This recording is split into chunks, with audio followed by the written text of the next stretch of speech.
providing the bar owner don't say no. But the catch to it is, you can't legally consume alcohol in possession of a firearm. So if you're done with a rock, if you go in a bar carrying a gun, you're not going to hurt it, okay? But somebody's going to pick a fight with you. It's done that for years, though. Pardon? It's done that for years, carry a gun at the bar. It wasn't legal though, was it? Now it's legal, you just can't, be consuming alcohol, yes, sir. How about parks? Well, that law was changed. Before, it was illegal to carry at state parks, federal parks. But Tennessee changed the law. It says any city or county can opt out.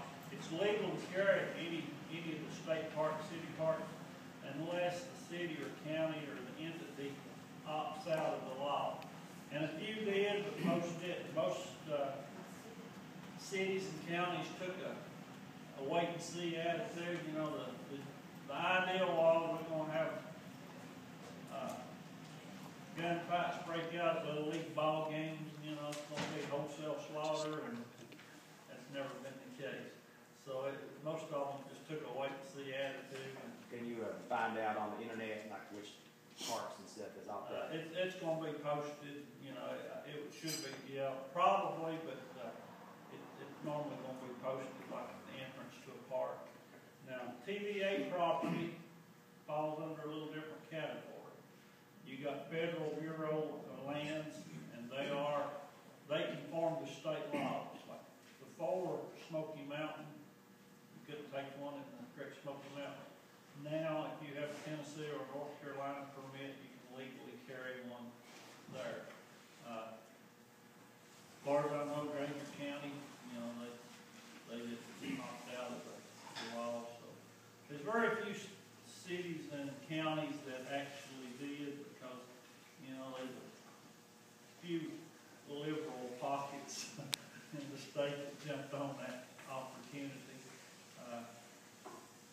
to prevent wholesale bloodshed in their county or city park. But most did not.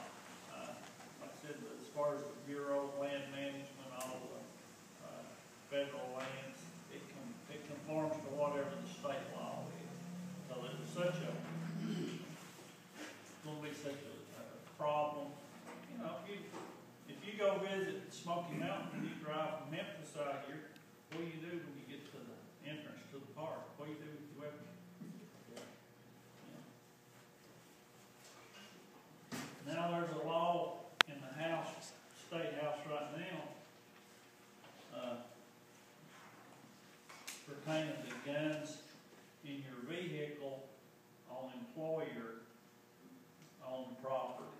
You know, I worked for Warehouse, and there was 2 employees fired in another state for having like their hunting rifles hanging in the back of their vehicle. You know, a lot of people go hunting after work, but Warehouse didn't allow firearms on their property. So, there was litigation. I don't know how that case ever came out. But right now, the state is still trying to debate that, come up with a workable solution. You know, some people say, well, you violate property rights, and well, you violate Second Amendment rights. You know, and they're looking at it a little different as a vehicle or a weapon locked up in your vehicle on company property versus, you know, you carrying that weapon on your person on the property. So that's NRA. By the way, how many people's NRA members? Anybody? I'm an NRA recruiter. If anyone's interested in joining, and this year is going to be a very, very pivotal year. And as far as the elections go, the NRA has been very instrumental in lobbying efforts to get right to carry laws in different states. And let me tell you what they did in Tennessee. here about a year and a half ago. I've got a form on that clipboard at the end of the day you need to fill out. It's your name and address, your score, your shooting range, your score from the classroom. When they originally sent it, it asked for the gun serial number and did the student on the gun or did the school on the gun. And when I saw that, I thought, that's not legal. The state cannot keep a database of serial numbers of firearms. So I called NRA, Institute for Legislative Action. They said, you can throw that paper away. We've done been in contact with the state, and they realized that that's illegal, and they rescinded that. So I called the state, just, kind of gouge them a little bit like that. It kind of bothers me that we've got people in charge of a program. You don't even know state laws, federal laws. And the lady said, well, we actually do. It said, we told the legal department that this wasn't legal, it would not go, and they said, do it anyway. So we did. NRA called them, and they rescinded it. So, it just kind of tickled me that they were already on the job. If anyone's interested in becoming a member of the National Rifle Association, I am a NRA recruiter. I've got forms up here. I can offer you a $10 discount on membership. It's normally $35. NRA's had an ongoing membership drive. And, when you approach a politician and tell him you represent 5 million people, that carries a whole lot more weight than, me and my wife like it this way, okay?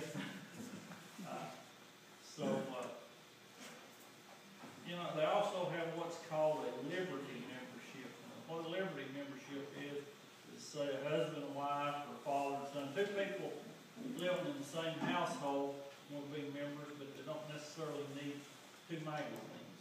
$15 of that $25 is for your magazine subscription.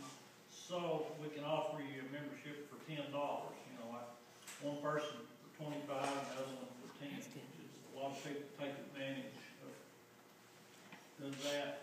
Get an NRA membership, and it's called a Liberty membership for $10. Any other? Yes, sir. Once you get your permit and get registered, say you were to get pulled over a traffic violation or something like that, is that in their database when they pull up your driver's license number? Does the state trooper see that there's a permit? That's a good question, and I've thought about that a long time, but I've never had asked the state that question. But I will tell you this, your permit number is the same as your driver's license number, so there's a very high probability that it would show up, okay? And the thing about that I don't like is, say I went to the state of Massachusetts and I got stopped for speeding. Now, would it show up on that trooper's, I don't know. When he run my driver's license, it would show that I had a handgun permit. When they give him probable cause to search my vehicle, I don't know. And that was the original idea about issuing a separate card rather than just stamp it on your driver's license like motorcycle license used to be. So if you go through one of the states that don't have the permit, and you have it in the car, because you're traveling across the country or whatever, is that different than actually carrying it on your person? Is that what they kind of? Well, you're going to have to unload it and get it out of, what they won't tell you, in the U.S. Code actually protects you in that situation. It allows you, if it's legal from the point of origin and it's legal at your destination, they have to allow you to transport it. But now they can say, well, it's got to be locked in a locked case in the trunk of the car or outside. They can determine how, but they have to allow you to transport it. But I went to Massachusetts to Camp Fort Evans up there. And when I reported in, first sergeant said, "You got any guns in the vehicle?" I said, "I probably do." He said, "Oh my goodness." He said, "That's a bad thing." I said, "Why?" He said,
unfortunately, I didn't have to test that theory. Yes, sir. What about, like, we ride motorcycles, what if you said, like, Niagara Falls, you want to go into Canada? You better not. That's- I think, and I've never been there, but I've been told that you can check them there, leave them there, but what's the chances of getting them back, I don't know.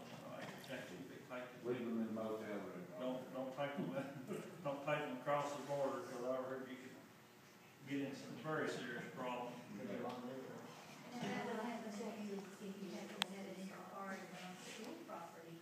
No, the law, they just changed the law for that, and you'll see it in the video later. It says any adult, non-student can have one in their vehicle as long as they don't handle it. You know, if it's locked in your vehicle, you don't handle it, okay?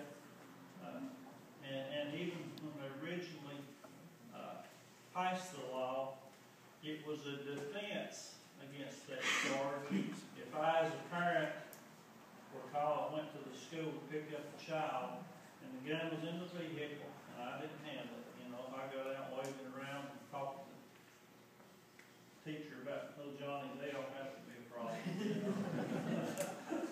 But having a weapon in the vehicle on school property is not illegal as long as you don't handle it. And even if you're a teacher, yeah, they did change before it more or less pertained to picking up and dropping off, but when they redid it, when they changed the law, it makes it legal for adult non-students is the way it's written, I think, which, teachers, custodians, secretaries, anyone working in the school system can legally have it in their vehicle as long as they don't handle it. Yes, ma'am. The state office building we're working actually has one of the signs posted that you can't bring one in there, but can you have it in your vehicle? Not In the on parking lot? Is it posted in the parking lot or going in the Just vehicle? on the. I would assume, says, and they've been working on some of those laws, but, it's an uphill battle. The hard part for liberals to understand is people with handgun permits are law-abiding citizens. People who commit crimes, even if they do have a